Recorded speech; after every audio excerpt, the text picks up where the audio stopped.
construction space, but more recently specializing in urban infrastructure, specifically like demolition, water line replacement work, as the municipalities in Michigan have been changing over the years. So some of the problems faced in the construction industry are like high material costs, shortage of construction labor supply, and that leads us into incomplete projects, housing problems, and safety risks. And then this also leads to population migrating out of the state of Michigan, and this leads us into a negative feedback loop, which creates a huge problem for the government as well as for the state as people are leaving Michigan. So how do we approach tackling this problem and this negative feedback loop? So we've come up with a three-pronged solution. The first being innovative technologies.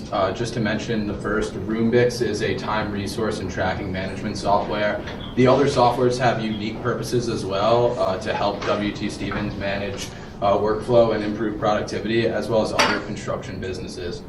Secondly, sustainable development is something that governments are really looking for in these contractors as their reasons for hiring one over the other. So we think that construction companies like W.T. Stevens implementing recyclable materials and low emission concrete would help them be more appealing to municipalities and prime contractors. Thirdly, virtual design and building modeling can help W.T. Stevens and other companies cut costs before delivering on a project, as well as help them expand their training capabilities as they look to enter certain specialized services. Like right now they work heavily on lead service line replacements, and so we think that these three prongs of our solution umbrella would be really helpful for all construction companies. So some of the services in which W.T. Stevens specializes is demolition, excavation, service line displacement, and residential rehabilitation. They also have capabilities like MDOT certified, they are women business enterprise, they are minority business enterprise, and they have over 25 years of experience that gives them an edge over the competition. So how does W.T. Stevens make money with their services? Well, obviously they sell their construction and contracting services to mainly municipalities, but also commercial clients. So they do work in business-to-business environments. Just to throw some figures at you, two of their largest projects in recent times was their government project with the city of Flint. That was they were a subcontractor in that project, and it totaled about $25 million. That was from 2017 to 2020, and more recently they've been working as a subcontractor in a $7 million contract in the city of Saginaw. We chose mainly the city of Flint, but also the city of Saginaw as customer case study examples, just to show how important relationships are in this business, as they've been working with Flint for a long time, and that's their main revenue source right now. So just to take a step back and look at industry and market, they function in the construction and contracting services industry.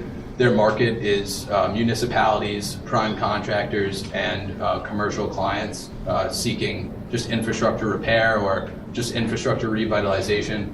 We've identified the type as resegmented, and we've done that given the unique opportunity they have in the state of Michigan and just across the country with the trillions of dollars being poured into infrastructure. Now is the time to really capitalize in that market, so that's why we've decided it's a resegmented market. In a mature stage, however, given construction is a stagnant industry overall, and so this has been a slowly maturing business environment. We think the scale is huge. I mean, like I said, trillions of dollars on a national scale, but also just if we look at the state of Michigan, they're pouring tens of billions of dollars into revitalizing infrastructure. So we really think W.T. Stevens can capitalize in this market environment. This is a quick revenue and cost analysis, just to show you guys sort of the makeup of their businesses and their revenue and cost. Government contracts on the left being roughly 65% of their revenue, with demolition also in second at 25%. That's another area of business that we'll talk a little bit more about later. But on the cost side, labor and equipment is really large, and training continues to be an increasing cost for them as they specialize. And this is the owner of W.T. Stevens, Rhonda Stevens Gray. She has 30 years of experience in handling business and finances. This is her brother on the right side, Donald Stevens. He has 40 years of experience handling projects and industrial equipment. So this is the current business model, marketing strategy, word of mouth, strong relationship with clients, and partnering with the youth for global health. And we recommended digital marketing like Google Ads, social media marketing, and vehicle signage. Now to discuss 3 improvements that we suggest regarding their business model. The first kind of touches on what Evan was speaking about before regarding Roombix, X-Tracker, and PlanGrid. And we think that these are 3 initiatives that they can implement to kind of streamline efficiency and reduce costs between all of their business segments. On top of that, to kind of appeal to the municipalities that they work with, we thought they could develop more sustainable business practices. This would make the municipalities seem more green and more like appealing destination for people to move to in general. And then lastly, if you think about if you're expanding into a geographic region and you need a demolition service or a water line replacement and you Google for one, you're not going to initially seek out WT Stevens unless they put in their title that they do demolition work or water line replacement work. So we thought that another strategy that they could implement is to kind of split and title their different business segments accordingly. And then initially we didn't really understand the differences between municipality work and commercial work between the 2 companies, their relationships. So after a customer relationship interviews to kind of learn more about their business practices, we learned that a lot of municipalities rely on taxpayer money to pay for these contracts, so they have to find a really good excuse not to take the lowest bid they get.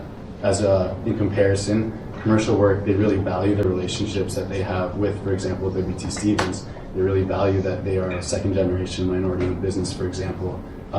So the relationships that they've built along the way have really given them an edge with commercial work as opposed to municipality work. So how can WT Stevens achieve success in the next 12 to 18 months given these improvements Asher just talked about? So we believe the first thing they have to do is implement those softwares that we recommended.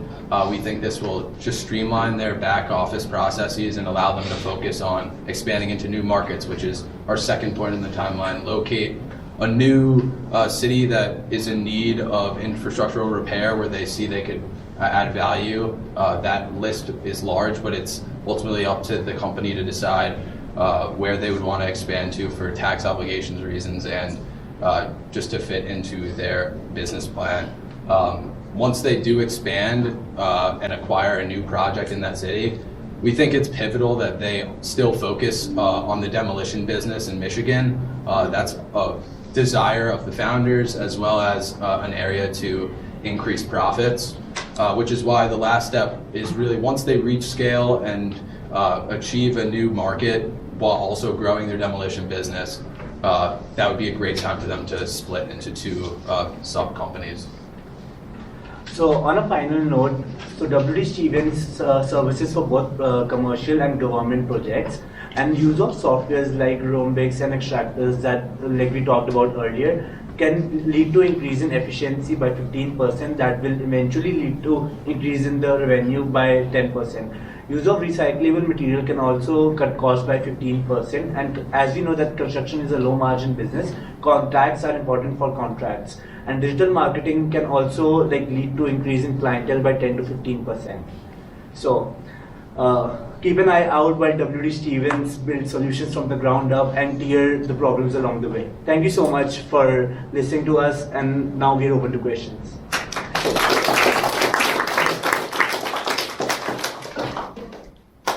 So I'll start. Did you do any review of B2B solutions? So WT Stevens going to another business as opposed to just the municipality? Yeah, so we did a lot of customer segment interviews between municipalities and commercial work, for example. So when talking so WT Stevens is a subcontractor as opposed to a contractor, and they self-perform, which means that they can do all of the businesses themselves, which is unique as opposed to having to seek out other people. So for example, if a contractor can't do water line replacement, they would seek out WT Stevens, who can now recently specialize in that. So that would be a solution. Is that what you were asking? Yep. Yeah, okay, cool. Go ahead. Cities are made up of neighbourhoods and families and households. In talking to the business and the proprietors of the business, did you get any feeling of how connected their business is, not just to the city, which is a big place, 149 square miles, but to the neighbourhoods and the people that live there? And if so, tell us about that. So yeah, they are very well connected with the neighborhoods because basically the racial demographic of that neighborhood. So they represent that neighborhood, and they are, as we know, they are minority-owned business and women-led business. They have very good connections with the neighborhood, and they have very good reputation. They partner with organizations like Youth Global, organizations that help them promote themselves, and they do events events, basically trade events to market themselves and also to promote sustainability. And yeah, so they have a really good name and reputation in the neighborhood. Quick follow-up, do you know the proportion of their workforce that comes from where they do their work? Yeah, so basically most of their workforce comes from that neighborhood because, as they told us, like there is a shortage of labor supply. So most of the people who work in the organization, when they get work, so they are from the neighborhood. Additionally, they've had training programs in the neighborhood to recruit new employees as they look to expand. So that's one initiative that they've taken on in Flint specifically. Thank you. I'll jump in. On that last proposal about splitting the company into two. So can't help but pick on that one because I do that. I look at that all day. And at first I was thinking you were just going to have two divisions, but it sounded like at the end you said two sub-companies. So you're going to have two separate companies. Are you thinking because you want one to be an investable entity and get outside investment, or are you thinking, because there's going to be some efficiencies lost, there may be some duplicative things going on, people are going to be exclusively focused on one or the other, while currently they're probably doing both. And so how are you going to, there has to be enough of an offset from additional revenue generation, profitable revenue generation coming in for each of them to offset the inefficiencies that you're going to create. So just, I want to hear a little more about your thoughts. I may have misspoke at the end there, but we think it's best if there's one parent company overseeing both segments. So we really think it's a marketing play, though, as they look to expand into new areas. And once they, like you said, right now it may be difficult for them to do this split, given that they're a company of like 28 employees.